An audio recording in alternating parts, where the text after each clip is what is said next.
Collective, collective.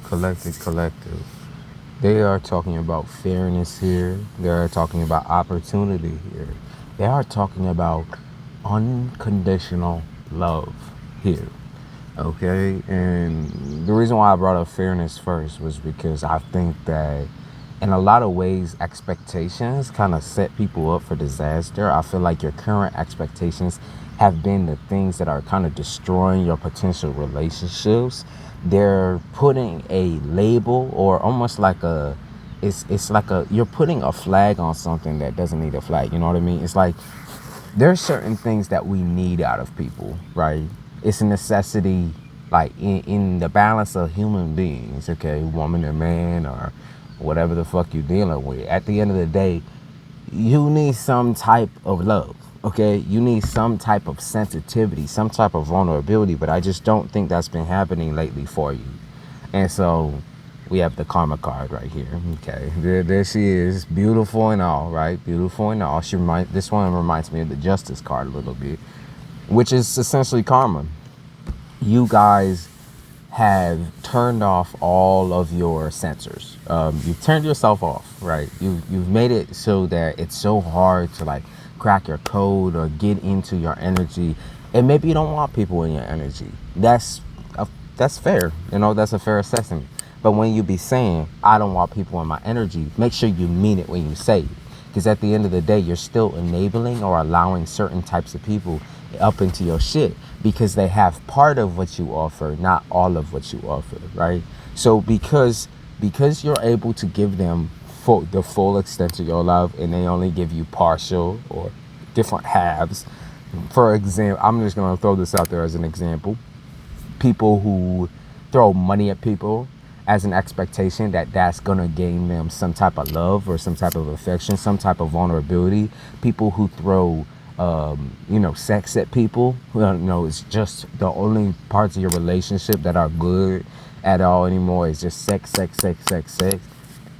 Those things are not the only means of intimacy, right? And so we have here clarity. Okay, I think what you're learning here is that love language, this is not necessarily something that you have found yet.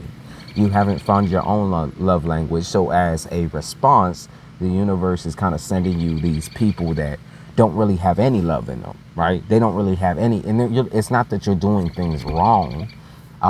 It's that you aren't even really thinking about what you're doing when you go out here and express yourself and experience certain things.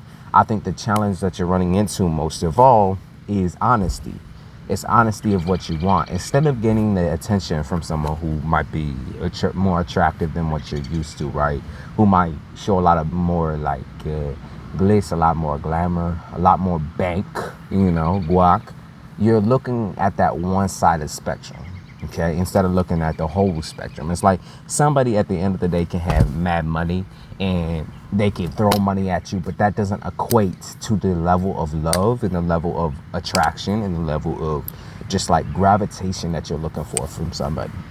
So, if your expectation is that this person is gonna, fully just give you everything that they got right out the gate, I'm sorry, but that's you're gonna end up really disappointed in this bitch. You're gonna end up really, really sad and disappointed. We have change here. Okay, so they're saying that it's time to change your rhythm. It's time to change your call. This kind of reminds me of them birds that be making lots and lots of noises when they try during mating season, trying to like attract their partner. They be making like some of them make human noises, which is scary as fuck, but they sound like different animals and they get crazy and they start doing little dances and shit. So the court system, right? Courting. When you're courting somebody, this is the piece that needs to change. That's what they're highlighting for you, y'all that are looking for love out there. They're highlighting the courting system. They really want you to be able to change the way you see people, change the way you look at them, change the way that you maybe, it's possible that you be giving way too much too fast. At the end of the day, what the first steps of the relationship should be about is friendship. is seeing if you have a connection with someone that kind of surpasses that friendship level. So in order to get to know them, it'd be more or less like having tons and tons of conversations, just communication with them. Going out and dating and stuff like that, that's no longer a requirement, right? We got text messages, we got phone calls, we got video calls.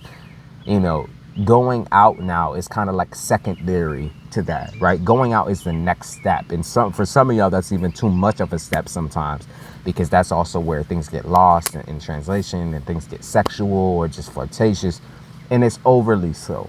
You know, you lose kind of that flame, that fire.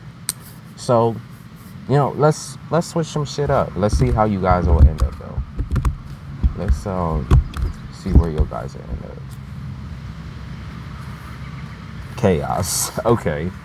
And chaos, to me, if you look at this card, chaos looks like balance. It looks like stability. It looks like something different. It doesn't look like how you would expect chaos to look. Like, you know, that's not explosive or anything like that. It just seems off balance, off kilter, just a little bit.